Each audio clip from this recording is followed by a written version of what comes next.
सावन के महीने में मटन बनाने প্রথমবার 2014 সালের লোকসভা নির্বাচনের আগে ভারত থেকে অবৈধভাবে বসবাস করা বাংলাদেশিদের বের করে দেওয়ার ঘোষণা দিয়েছিলেন নরেন্দ্র মোদী।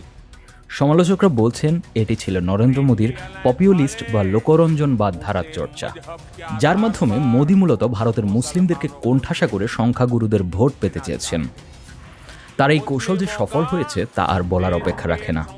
মোদীর পূর্ববর্তী বিজেপির সাবেক প্রধানমন্ত্রী অটল বিহারী বাজপেয়ী কিংবা বিজেপির তৎকালীন অন্যতম নেতা লালকৃষ্ণ আদভানির দেখানো পথে হেঁটে মোদী ভারতকে সে দেশে বসবাসরত মুসলমানদের জন্য এক ভীতিকর দেশ হিসেবে তৈরি করার পথে হেঁটেছেন বলে অনেক বিশ্লেষক মত দিয়েছেন। আজকের পর তো ওদের ছাতির ওপর উঠে তবলা বাজাবো। ভারতবর্ষকে এক হিন্দু দেশ হিসেবে তৈরি করার পথে মোদী যে নিষ্ঠুর যাত্রা চালিয়েছেন, সেই যাত্রাপথে ভারতীয় মুসলমানদের সাথে সাথে বাংলাদেশের জন্য নতুন নতুন বিপদ হাজির করার চেষ্টা করছেন নরেন্দ্র মোদী। এমনটাই বলছেন আন্তর্জাতিক সম্পর্ক বিশ্লেষকরা।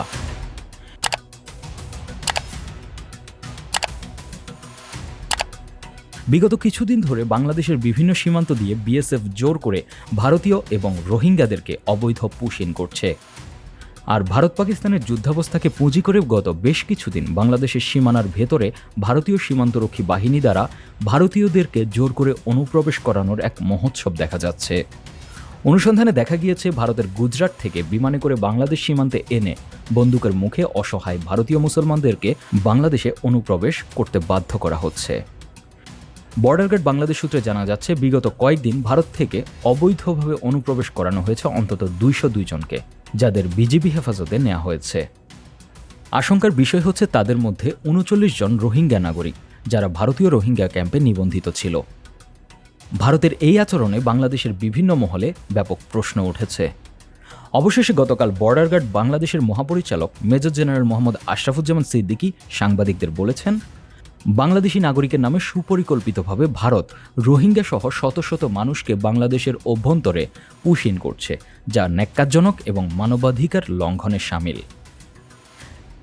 এর মাধ্যমে একটা ব্যাপার বোঝা যাচ্ছে যে বাংলাদেশ এই ব্যাপারে সতর্ক আছে, কিন্তু প্রায় 4500 বর্গ কিলোমিটারের সীমান্ত যেই প্রতিবেশীর সাথে তারা যদি অপ্রতিবেশী সুলভ আচরণ করেন, তবে এটা বাংলাদেশের জন্য বিপদ বয়ে আনতে পারে বলে মত দিচ্ছেন নিরাপত্তা বিশ্লেষকরা। 1998 সাল থেকে 2004 সাল পর্যন্ত বিজেপি নেতৃত্বাধীন সরকারের ক্ষমতাকালীন সময়ে সীমান্তে প্রতিদিনই পুশ ইনের চেষ্টা চালিয়েছে বিএসএফ। এ সময় অব্যাহতভাবে চলেছে দেশটিতে বাস করা মুসলমানদের বাংলাদেশি আখ্যা দিয়ে পুশ ইনের চেষ্টা। বিশ্লেষকরা বলছেন, মূলত ইন্ডিয়াকে হিন্দু দেশে পরিণত করার চেষ্টা হিসেবে দেশটি থেকে মুসলমানদের বের করে দেওয়ার লক্ষ্যেই চলেছিল এমন প্রচেষ্টা।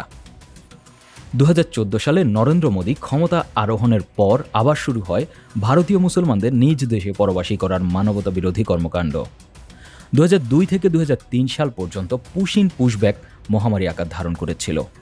সে সময় অ্যামনেস্টি ইন্টারন্যাশনাল এবং বিভিন্ন সংবাদপত্রের মাধ্যমে জানা যায়, প্রতিদিনই সীমান্তের বিভিন্ন পয়েন্টে বাংলা ভাষাভাষী মুসলমানদের জড়ো করে পুশ ইনের চেষ্টা চলেছিল। 2002 সালের জানুয়ারি-ফেব্রুয়ারি মাসে রাতের আধারে ভারতের পশ্চিমবঙ্গের 24 পরগনা, নদিয়া, মুর্শিদাবাদ ও কুচবিহার থেকে কয়েকশত মুসলমানকে সীমান্তের 0 পয়েন্টে এনে জড়ো করেছিল বিএসএফ। পরে তাদেরকে কুষ্টিয়া, বেনাপোল ও দিনাজপুরের বিভিন্ন সীমান্ত দিয়ে বাংলাদেশে পুশ ইনের চেষ্টা চলে। কিছু সূত্র মতে কেবল 2003 সালে তৎকালীন বিডিআর 5122 জনকে বাংলাদেশে পুশ ইনের চেষ্টা প্রতিহত করেছিল।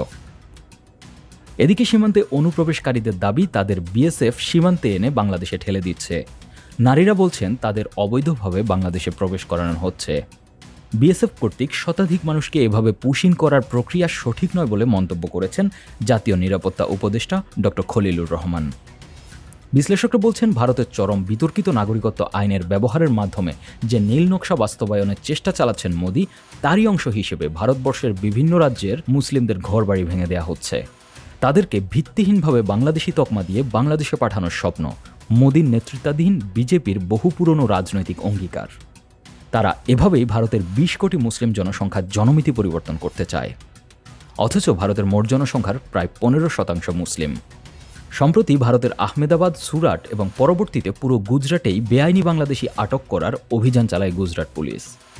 বিবিসি বাংলা সূত্রে জানা যায়, এমন অনেক ভুক্তভোগীর বয়ান পাওয়া গিয়েছে যারা মুসলিম এবং বাংলায় কথা বলার জন্যই তাদেরকে আটক করে বাংলাদেশি তকমা দেওয়া হয়েছে, অথচ তারা ভারতের পশ্চিমবঙ্গের বৈধ নাগরিক।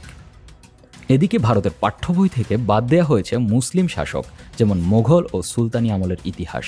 কাতার ভিত্তিক আন্তর্জাতিক গণমাধ্যম আল জাজিরা সম্প্রতি অন্তত 20টি গান খুঁজে পেয়েছে যেগুলো ব্যবহার করে ইসলাম নিয়ে আতঙ্ক ছড়ানো হয়েছে।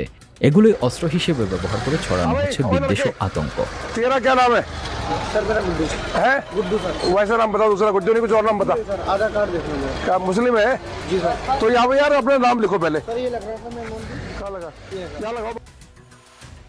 আন্তর্জাতিক সম্পর্ক বিশ্লেষকদের মতে নরেন্দ্র মোদী সরকারের এসব পদক্ষেপ সুপরিকল্পিতভাবে মুসলমানদের কোণঠাসা করার জন্য ব্যবহার করা হয়ে থাকতে পারে। এরই অংশ হিসেবে ভারত থেকে বৈধ ভারতীয় নাগরিকদের রাতের আঁধারে বাংলাদেশের অভ্যন্তরে জোর করে ঠেলে দেওয়ার প্রচেষ্টা দেখা যাচ্ছে। বাংলাদেশের জাতীয় নিরাপত্তা অক্ষুণ্ণ রাখার স্বার্থে সীমান্তে যে কোনো ধরনের অনুপ্রবেশ ঠেকিয়ে দিতে উন্নত নজরদারি ব্যবস্থা বাস্তবায়নের তাগিদ দিচ্ছেন বিশ্লেষকরা। Desk report, 21 television.